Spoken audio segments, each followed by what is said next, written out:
Hello everyone, how are you doing? This is MD Tech here with another quick tutorial.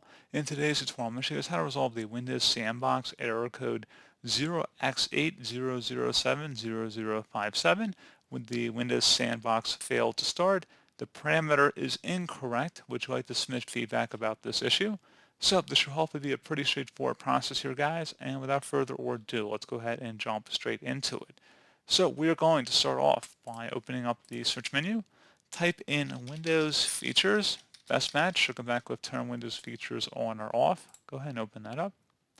You want to make sure Hyper-V is turned on, so make sure that box is filled in.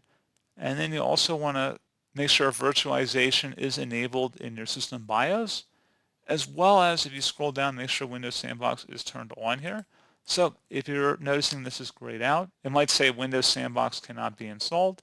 The processor does not have required virtualization capabilities, in which case you will not be able to install the Windows Sandbox on your Windows computer.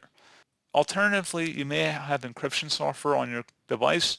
You may want to consider turning that off temporarily and seeing if that then allows you to access the Windows Sandbox. That is one further step I would take a look into, again, if you're using any encryption software.